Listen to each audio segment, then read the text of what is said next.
अस्सलामुअलैकुम students. Last lectures में मैंने आपको बताया था कि मटेरियल मूव नहीं करता, क्या मूव करता है? वेव। एनर्जी ट्रांसफ़र होती है, मोमेंटम ट्रांसफ़र होता है, मीडियम ट्रांसफ़र, पार्टिकल ट्रांसफ़र नहीं होता। इस फिगर में आप देख सकते हैं कि एक पॉइंट अपनी जगह पर फिक्स है और उसकी मोशन वाइब्रेटरी मोशन है, जबकि वो अपनी जगह से आगे नहीं जा रहा, वेव ट्रैवल कर रही है। अब ये दो डायग्राम्स को अगर आप गौर से देखें तो ऊपर वाली डायग्राम है वेव पल्स की, वो एक सिंगल पल्स है जो कि आगे ट्रैवल कर रही है। लेकिन अगर आप नीचे वाली डायग्राम को देखें तो वो क्या है? Periodic wave. यानी पीरियोडिक वेव का मतलब ये है कि पीछे से और पल्सेस उसी तरह की प्रोड्यूस होती जा रही हैं। ये फिगर्स जिसमें आप एक वक्त में दो वेव्स को देख सकते हैं, longitudinal wave and transverse wave. Longitudinal wave में डिस्टरबेंस और propagation they are parallel, and in transverse wave propagation and disturbance are perpendicular, so this wave is called transverse wave. अब हम पढ़ने जा रहे हैं रिफ्लेक्शन ऑफ वेव्स। तो reflection of waves क्या है?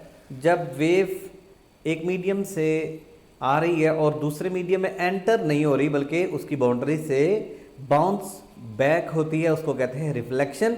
रिफ्लेक्शन के लॉज आपने मैट्रिक में पढ़े, angle of incidence is equal to angle of reflection.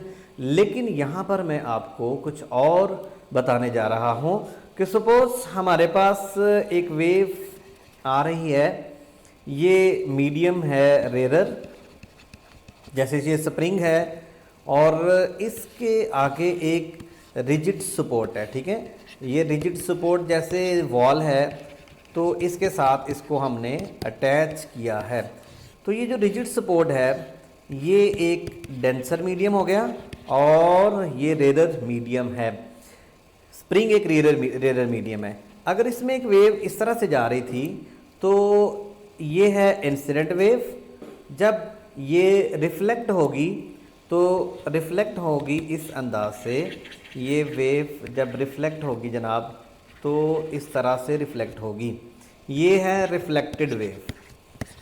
अब आप ज़रा देखें गौर से कितना फ़र्क पड़ा। ये अपर है साइड और इसकी लोअर है। फेज़ का जो डिफरेंस आया, phase shift, that is 180 degree या है पाई रेडियन। तो पाई या 180 डिग्री इतना शिफ्ट हो गया, ठीक है। और आपको पता है 180 डिग्री में या पाई एंगल में जो पाथ होता है वो है हाफ लैम्डा। तो हम यूँ कह सकते हैं कि when a wave from rarer medium reflected from the boundary of denser medium, there will be a phase shift of 180 degree or pi radian, or path difference will be half lambda, ठीक है। अच्छा, एक और scene है कि ये एक wave आ रही है, ये है डेंसर, इसके आगे मैं एक स्ट्रिंग लगा देता हूँ। ये एक स्ट्रिंग है, ठीक है, ये स्ट्रिंग है, ये स्ट्रिंग रेरर मीडियम है। और वेव किस में आई है? डेंसर में। और किसकी बाउंड्री से रिफ्लेक्ट हो रही है? रेरर मीडियम की। There will be no phase shift. ये स्ट्रिंग है और ये रेरर है, ये रिफ्लेक्टेड वेव, ये इंसिडेंट वेव, ये reflected wave. No phase shift, no phase shift, no path difference, ठीक हो गया। अब इसको आप देखें, ये जो मैंने आपको बात बताई है इसको आप इस डायग्राम में देख सकते हैं। रिफ्लेक्शन ऑफ वेव्स में रिफ्लेक्शन विद इन्वर्जन, यानी इस तरफ से फिक्स्ड एंड है। फिक्स्ड एंड का मतलब यही होता है कि ये रिजिड सपोर्ट है, इसका मतलब यही है ये डेंसर मीडियम है। और इस तरफ अगर फिक्स्ड एंड होगा तो स्ट्रिंग में जो वेव आ रही है वो रिफ्लेक्ट होगी with a shift of 180 degree, with a shift of pi radian, with a path difference of half lambda. Reflection without inversion, ये फ्री एंड का मतलब पता क्या है कि इस साइड पे कोई रेरर मीडियम है तो वेव उस रेरर मीडियम की बाउंड्री से भी वापस आएगी। लेकिन आप देखिए इसको गौर से कि वेव जब इस मीडियम पे गई है तो उसका अपर पार्ट था, जब वो रिफ्लेक्ट हुई है तो उसी अंदाज में रिफ्लेक्ट हुई है। तो ये याद रखना है आपने कॉन्सेप्ट रिफ्लेक्शन ऑफ वेव का। नेक्स्ट है इंटरफेरेंस ऑफ लाइट कह ले या वेव, ठीक है।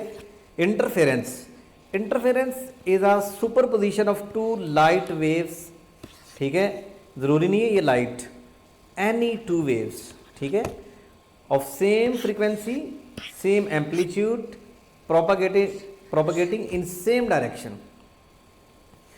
यानी क्या क्या सेम होना चाहिए? Same frequency, same amplitude, same medium, along same direction, very close to each other. Direction भी सेम होनी चाहिए, ठीक हो गया। So same frequency, same amplitude, same medium और सेम डायरेक्शन। सेम वेवलेंथ भी कह सकते हैं कि बात है, फ्रीक्वेंसी अगर सेम है तो वेवलेंथ भी उन दोनों की सेम होगी। अब इंटरफेरेंस एक सुपरपोजिशन की एक टाइप है और इंटरफेरेंस भी दो तरह की होती है, एक है कंस्ट्रक्टिव और एक है डिस्ट्रक्टिव। कंस्ट्रक्टिव में क्रस्ट ऑन क्रस्ट, जब क्रस्ट पे फॉल करेगा, क्रस्ट पे फॉल करेगा तो एम्पलीट्यूड बढ़ेगा, सुपरपोजिशन प्रिंसिपल। और अगर क्रस्ट पे ट्रफ फॉल करेगा तो एक दूसरे को कैंसिल कर देंगे, एम्पलीट्यूड दोनों का डिफरेंस आएगा, अगर दोनों सेम हैं, डेफिनेटली दोनों की वेवलेंथ सेम है, दोनों का एम्पलीट्यूड भी सेम है, हमने ये बात की है। तो अगर इसका 2 सेंटीमीटर है तो इसका भी 2 सेंटीमीटर होगा, तो नेट एम्पलीट्यूड क्या होगा? 0। This is destructive interference. अब इनकी पहचान क्या है? कंस्ट्रक्टिव इंटरफेरेंस में ये लाइट का लफ्ज़ लिखा गया है, लाइट के लफ्ज़ को इग्नोर कीजिए। Wave reach at a point in phase, यानी इन फेज होनी चाहिए। इन फेज के बारे में मैं आपको ऑलरेडी बता चुका हूँ। And their path difference should be n lambda, n lambda path difference होगा। और अगर कोई आपसे पूछे कि फेज डिफरेंस कितना होगा तो आप बता सकते हैं n इंटू 2π, ठीक है। और यानी पाथ डिफरेंस कितना होगा दो वेव्स के दरमियान? कंस्ट्रक्टिव इंटरफेरेंस तभी पॉसिबल है, इन फेज का मतलब समझ तो गए आप कि अगर पाथ डिफरेंस हो n लैम्डा, फेज डिफरेंस हो n इंटू 2π। डिस्ट्रक्टिव इंटरफेरेंस तभी पॉसिबल है जब दोनों आउट ऑफ फेज हों, और आउट ऑफ फेज के बारे में आप पिछले लेक्चर में समझ गए हैं। आउट ऑफ फेज का मतलब क्या होता है? अगर दो वेव्स के दरमियान पाथ डिफरेंस हो integral multiple of half lambda, या हम कह सकते हैं कि फेज डिफरेंस, ये पाथ का लफ्ज़ आएगा लैम्डा की शक्ल में, और मैं अगर लफ्ज़ बोलता हूँ फेज डिफरेंस तो फेज डिफरेंस आएगा 2n+1 into pi. You know lambda by 2 को पाई लिख सकते हैं, आप ऐसे भी लिख सकते हैं इसको 2n+1 को आप पाथ डिफरेंस को एक और अंदाज में लिख सकते हैं, path difference is equal to n+1/2 into lambda. और फेज़ को ऐसे भी लिखा जा सकता है, फेज़ को n+1/2 इंटू 2π।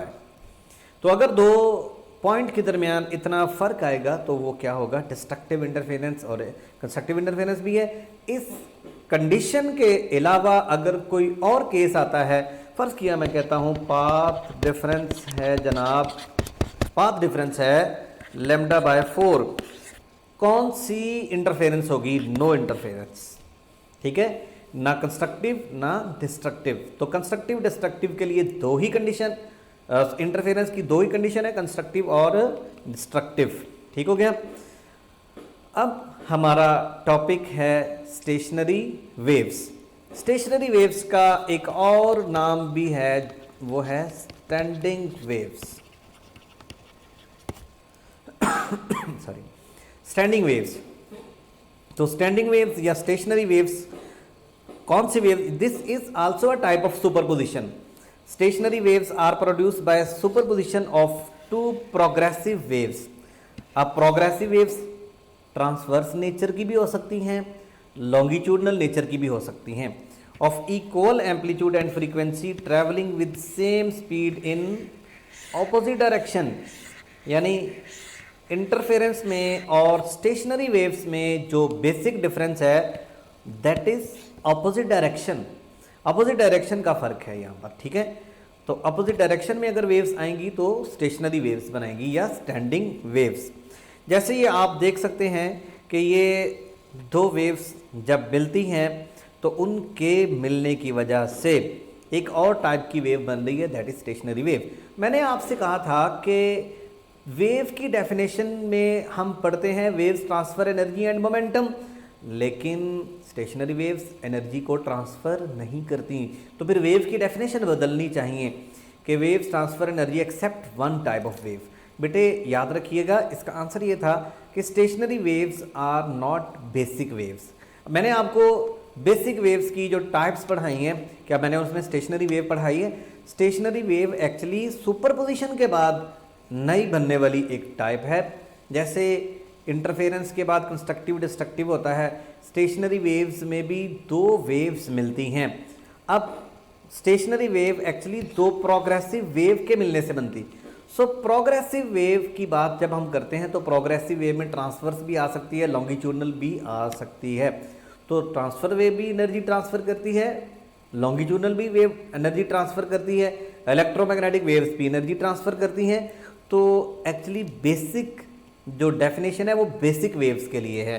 तो ये तो सुपरपोजिशन के बाद बनने वाली वेव्स की बात है। So properties of stationary waves important है, इसको अंडरस्टैंड करना है आपने। इसमें मैं आपको काफ़ी सारे पॉइंट्स बताने जा रहा हूँ, इसलिए इन पॉइंट्स को नोट कीजिएगा, याद रखिएगा।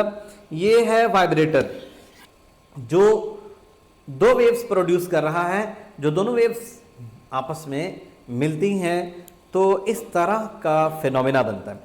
ये है एंटीनोड और ये जो स्टेशनरी पॉइंट्स हैं इनको हम कहते हैं नोड्स।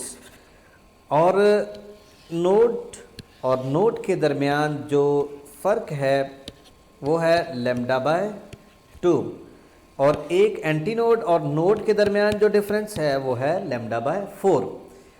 एनोड पे एनर्जी ऑसिलेट करती है, एनोड यानी ये देखिए ज़रा, इन दो पॉइंट्स के दरमियान एनर्जी ऑसिलेट कर रही है। नोड पे किसी भी किस्म की एनर्जी नहीं होती, याद रखना, नो एनर्जी नो मोशन, यानी नोड पे कोई मोशन नहीं है। ज़्यादातर स्टूडेंट समझते हैं शायद यहाँ पर काइनेटिक एनर्जी है और एंटी नोड पे शायद पोटेंशियल एनर्जी है। एनर्जी ने जो बदलना है वो यहीं पे होना है, यहीं पे ऑसिलेट होना है। इनकी मोशन SHM होती है। अब SHM के बारे में मैं आपको कुछ नहीं बताने जा रहा, आप समझ जाइए सारी बातें। SHM में एक्सट्रीम पोजीशन पे क्या मैक्सिमम होता है?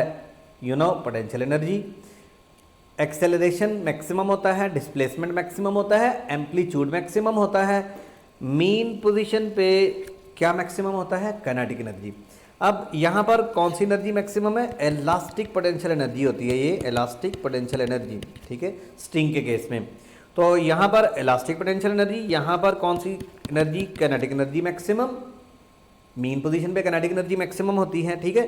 और ये पोजीशन है अदर एक्सट्रीम, यहाँ पर भी पोटेंशियल एनर्जी मैक्सिमम होगी। अब ये जो पॉइंट हैं ये ऑसिलेट कर रहे हैं, ये सिर्फ यही ऑसिलेट नहीं कर रहे, ये भी ऑसिलेट कर रहे हैं। अब इनका टाइम पीरियड और इसका टाइम पीरियड एक जैसा होगा। इस पॉइंट का मैं अगर कहूँ और इस पॉइंट का कहूँ तो इनका टाइम पीरियड फ्रीक्वेंसी सेम होगी। ये है stationary wave have nodes where there is no displacement at any time, ठीक है। In between the nodes are positions called antinodes where the displacement has maximum amplitude. Now we will discuss properties of stationary wave.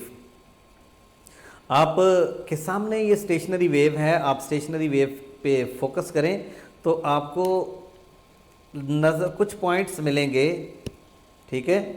अब ये vibrate करना छोड़ गई है, ये points हैं जनाब यहाँ पर। जब इसने लिखना है तो इसने मोशन छोड़ देनी, ठीक हो गया, ठीक हो गया। सो दिस इज़ नोट, मेरा ख्याल है ये, हाँ ठीक हो गया। ये भी नोट और ये भी नोट, इन तीनों नोड जो है ना, ये सारे चारों नोड ये एक लाइन में आने चाहिए, एक लाइन में, ठीक है। अब ये जो मैंने पॉइंट्स बना दिए इन पे फोकस कीजिएगा। हाँ जी, शुक्र है सही बने।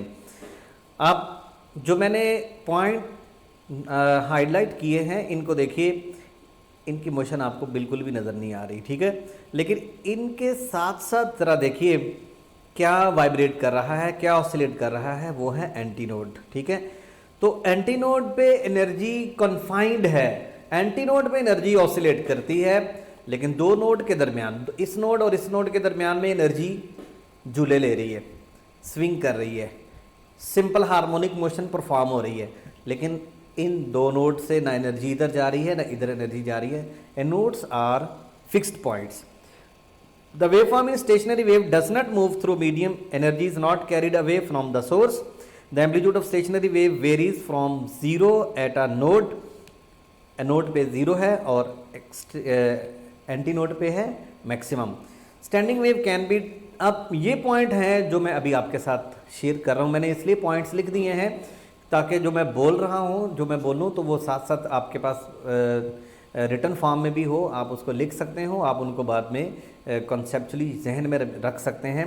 Standing waves can be transverse are longitudinal, दो लॉन्गिट्यूडनल वेव बनेगी तब भी स्टैंडिंग वेव बन सकती है। हम उनको पढ़ेंगे ओपन पाइप में भी और ऑर्गन पाइप में। क्लोज एंड पे जो है वन एंड क्लोज, तो उसमें लॉन्गिट्यूडनल वेव्स होती हैं। ट्रांसवर्स वेव स्टेशनरी स्ट्रिंग में हम पढ़ेंगे।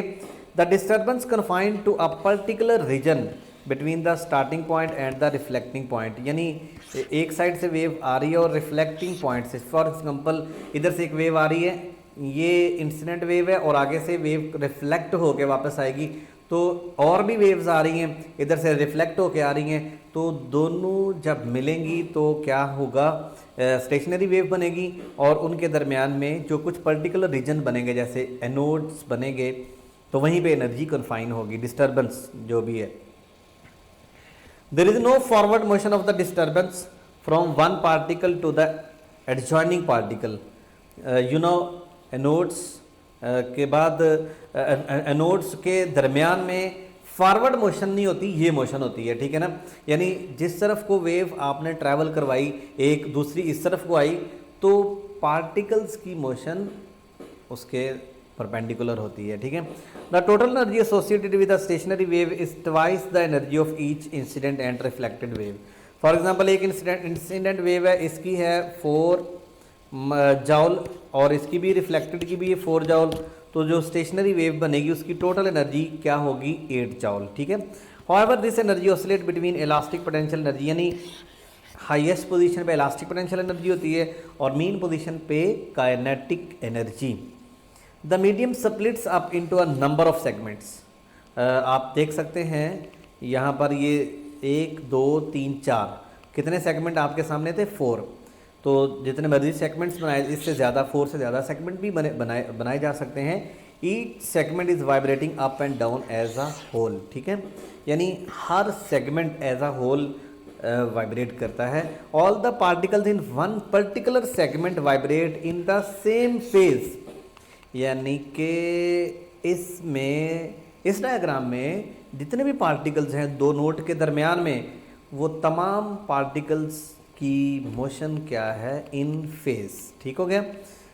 Particles in 2 consecutive segments is differ in phase by 180 degree, यानी मैं अभी इधर ही समझाता हूँ। पार्टिकल्स इन 2 कंसेक्टिव सेगमेंट्स, यानी एक सेगमेंट ये है और एक सेगमेंट ये है, सपोज एक सेगमेंट ये और एक सेगमेंट ये, यानी लूप्स की बात कर लें, इस लूप में और इस लूप में पार्टिकल्स की मोशन का डिफरेंस कितना, 180। लेकिन इस लूप के अंदर, एक सिंगल लूप के अंदर, सपोज ये एक और लूप बना लेते हैं, इस एक लूप के अंदर जितने भी पार्टिकल्स हैं they are in phase. Are the particles except those at nodes execute simple harmonic motion, यानी नोड्स के अलावा बाकी तमाम पार्टिकल्स यहाँ पर हैं, यहाँ पर हैं, यहाँ पर हैं, ठीक है ना, उस लूप के ऊपर, तो वो उनकी मोशन क्या होती है, simple harmonic motion. The amplitude of vibration of particles varies from 0, node पे 0 है, at max to maximum at anti node पे जाके 2a हो जाएगा। अगर ये 2 वेव्स मिल रही है ना, एक का a है और दूसरी का भी a है, तो टोटल एम्पलीट्यूड कितना हो जाएगा, 2a। All the points accept nodes pass there mean position twice in one time period, यानी एक टाइम पीरियड में तमाम पार्टिकल्स मीन पोजीशन से 2 बार गुजरती हैं, तो डेफिनेटली वो एक कंप्लीट वाइब्रेशन करेगा। सिंपल हार्मोनिक मोशन वाली एग्जांपल है। Progressive versus stationery waves. Progressive wave में और स्टेशनरी वेव में फ़र्क क्या है? प्रोग्रेसिव वेव्स वो होती हैं, these waves transfer energy, these waves does not transfer energy. दो प्रोग्रेसिव मिल के स्टेशनरी वेव बनाती हैं। All particle have the same amplitude between a node and an anti node, all particle have different amplitudes. ठीक है, ये ज़रा देख लें। या चले मैं इधर एक नई वेव बना देता हूँ। ये एक स्टेशनरी वेव है। अब ये नोड है और ये भी नोड है, इसके दरमियान कितने ज़्यादा पार्टिकल्स हैं? तो उनके डिफरेंट एम्पलीट्यूड्स हैं। Over one wavelength span all particle have different phase. Of course transverse wave है, ये एक वेवलेंथ यहाँ तक बन रही है, इसके ऊपर मैंने ये 4 पॉइंट लिखे हैं, 1 2 3 और ये 4। ये चारों पॉइंट जो हैं इनका फेज़ एक नहीं है, डिफरेंट फेज़ है। लेकिन नोड और एंटी नोड के दरमियान, जैसे ये नोड है और ये नोड है, सॉरी दो नोड के दरमियान ये जितने भी पार्टिकल हैं ये सब इन फेज़ हैं। ओके हो गया? No point is at rest, लेकिन इधर नोड्स रेस्ट पे होते हैं। All particle do not cross the mean position simultaneously. इधर जब ये इन फेज हैं तो वो साइमल्टेनियसली मीन पोजीशन को क्रॉस करेंगे। ये पार्टिकल इस तरह से होता है कि इधर को आ रहा है, एक ऊपर को जा रहा है, इसलिए इन सब की मोशन डिफरेंट है। इसलिए ये है difference between progressive wave and stationery waves. अब कुछ टर्म्स हैं, इनको भी आपने अंडरस्टैंड करना है, टर्म रिलेटेड, क्योंकि मैंने अगला टॉपिक जो पढ़ाना है उसमें ये टर्म्स आएंगी। नोट क्या होता है? अक्सर आपने नोट का लफ्ज़ सुना होगा। एक तो नोट वो होता है ना, नोट कर लें, एक नोट होता है पॉइंट टू बी नोटेड। ठीक है, तो ये कोई और नोट है। Any musical sound produce by the simple harmonic oscillation of the source is called note. तो musical sound produce by the simple harmonic oscillator, simple harmonic oscillator से जो म्यूजिकल साउंड प्रोड्यूस होता है उसको कहते हैं नोट। ठीक है, तो टोन क्या है? ओवरटोन भी पढ़ेंगे हम। Tone, every musical sound consist of a number of components of different frequencies. यानी कंपोनेंट्स, बहुत सारे कंपोनेंट्स होते हैं और उनकी डिफरेंट फ्रीक्वेंसीज हैं। Every component is known as a tone. यानी डिफरेंट फ्रीक्वेंसीज वाले जो कंपोनेंट्स हैं उनको हम कहते हैं टोन्स। और फंडामेंटल नोट, अब ये देखें ना, पहले आपको नोट का पता होना चाहिए और फिर नोट के बाद हार्मोनिक्स आएंगे, ओवरटोन्स आएंगे, लेकिन पहले आपको पता चलेगा नोट क्या होता है और टोन क्या होता है। Every musical sound consist of a number of components with different frequencies. तो हर कंपोनेंट जो है वो एक टोन कहलाता है। The note of lowest frequency, इसको कहते हैं fundamental, produced by an instrument is called fundamental note. The frequency of this note is called fundamental frequency. यानी आपको अभी आपने पढ़ा कि डिफरेंट फ्रीक्वेंसी वाले कंपोनेंट्स होते हैं, जिसकी फ्रीक्वेंसी सबसे कम होगी उसको कहते हैं फंडामेंटल नोट या फंडामेंटल फ्रीक्वेंसी। टोन्स तमाम सेगमेंट्स को कहते हैं जिनकी डिफरेंट फ्रीक्वेंसीज होती है। अब हम बात करते हैं harmonics. The frequency which are the integral multiple of the fundamental.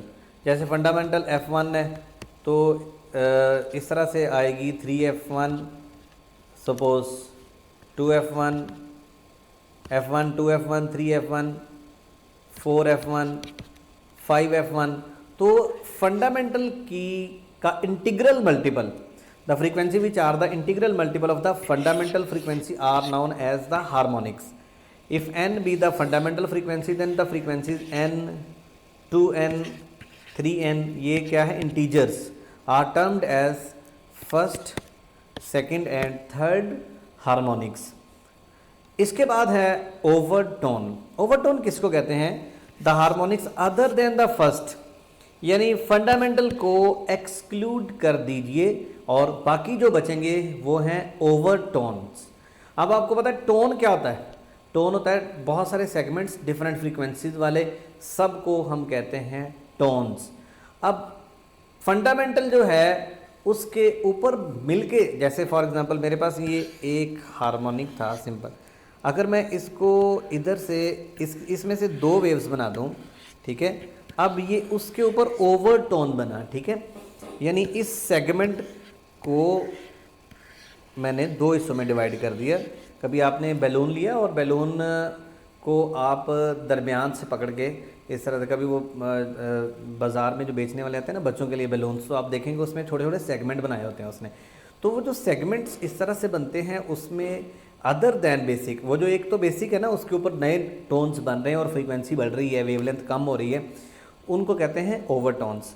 तो the harmonic other than the first के अलावा which are actually produced by the instrument are called overtones. For example, the tone with frequency immediately higher than the fundamental is defined as first overtone, ठीक है।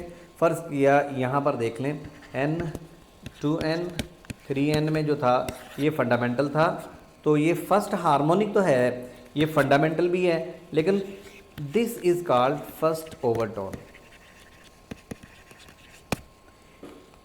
Next important topic है वो हम अगले lecture में पढ़ेंगे, standing waves on a string. Thank you.